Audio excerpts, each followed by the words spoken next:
பார்க்கறதுக்கு எவ்வளோ அழகாக இருக்குது.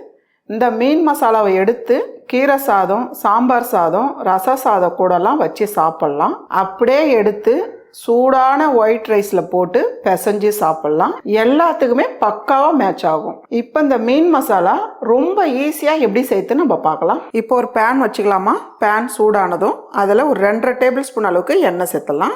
எண்ணெய் ஓரளவுக்கு சூடானதும் கொஞ்சமாக ஜீரகம் சேர்த்துடலாம். எண்ணெய் வந்து ரொம்ப அதிகமாக சூடு பண்ணாதீங்க, ஓரளவுக்கு சூடு ஏறினா போதும். 1.5 டேபிள் ஸ்பூன் அளவுக்கு மிளகாய் தூள் சேர்த்துடலாம். 1 டேபிள் ஸ்பூன் அளவுக்கு பெப்பர், கொஞ்சமாக மஞ்சத்தூள், ஜீரகத்தூள் கொஞ்சம் 1/4 டீஸ்பூனோட கம்மியாக சேர்த்துக்குங்க. ஒரு 1/4 டீஸ்பூன் அளவுக்கு மல்லித்தூள், கூடவே தேவையான அளவு உப்பு சேர்த்துடலாம். இந்த அளவுக்கு எல்லாம் ஒன்றா சேர்ந்து கலந்து விட்டுருங்க.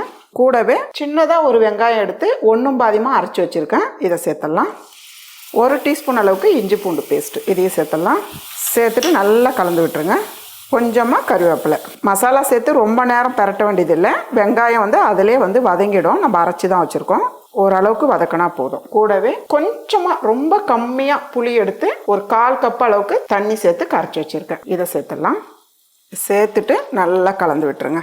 இந்த டைமில் நீங்கள் உப்பு காரம் செக் பண்ணிக்கோங்க. தண்ணி வந்து இதுக்கு மேலே சேர்க்கக்கூடாதுமா. தண்ணியாக இருந்தாலும் புளி கரைச்சலாக இருந்தாலும் இதுக்கு மேலே சேர்க்கக்கூடாது. இந்த அளவுக்கு தான் இருக்கணும். நான் வந்து 1/2 கிலோ மீன் எடுத்து கழுவி சுத்தம் பண்ணி வச்சுருக்கேன். இப்போ இந்த மீனை சேர்த்துக்கலாம். உங்களுக்கு வந்து அதிகமாக மீன் எடுக்கிறீங்கன்னா நீங்கள் இந்த மசாலா கொஞ்சம் கூடுதலாக சேர்த்துக்குங்க.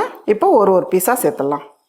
மீன் சேர்த்துட்டு அடுப்பு தீ வந்து ஃபாஸ்ட்டாக வைக்காதீங்க, ரொம்ப குறைச்சி வச்சுடுங்க. 1 நிமிஷத்துக்கு அப்படியே மூடி வைக்கலாம். அதுக்கப்புறம் திருப்பி விடலாம். பாருங்கம்மா, 1 நிமிஷத்துக்கு விட்டுருக்கேன். எண்ணெய்லாம் சேர்க்க வேண்டியதில்லை, அந்த எண்ணெயே வந்து நல்லா திரிஞ்சு வந்துடும் மேலே. இப்போ வந்து இதை அப்படியே திருப்பி விடுங்க. நமக்கு வந்து இது மீன் வறுவலாகவும் ஆகிடும், அதே போல் மீன் கிரேவியாகவும் வச்சு சாப்பிட்லாம். ரொம்ப ஈஸியான டிஷ்ஷு, சாப்பிட்றதுக்கு செம டேஸ்ட்டாக இருக்கும். இப்போ மறுபடியும் திருப்பி விட்டுட்டு நம்ம இது 1 நிமிஷத்துக்கு மேலே அப்படியே இருக்கட்டும். இப்போ மூட வேண்டாம், நீங்கள் அப்படியே விட்டுருங்க. திருப்பி விட்டுட்டு 1 நிமிஷத்துக்கு மேலே ஒரு 1.5 நிமிஷம் வரலாம் அப்படியே விட்டுருங்க. இந்த கிரேவி சூடான சாதத்தோட பிசைஞ்சு சாப்பிடவும் ரொம்ப நல்லா இருக்கும். அதே போல் மீன் வறுவலாக சைட் டிஷ்ஷாக வச்சு சாப்பிட்றதுக்கும் ரொம்பவே சூப்பராக இருக்கும். அவ்வளோதாம்மா, அப்படியே திருப்பி விடுங்க. இதே போல் 2 பக்கமும் நல்லா திருப்பி விட்டுருங்க. இது செய்யறதுக்கு ஒரு 4லேருந்து ஒரு 5 நிமிஷம் தான் ஆகும். ரொம்ப ஈஸி, அதே போல் சாப்பிட்றதுக்கும் சரியான டேஸ்ட்டில் இருக்கும். நல்ல ஒரு டிஃப்ரெண்ட்டான டேஸ்டான மீன் மசாலா ரெடி.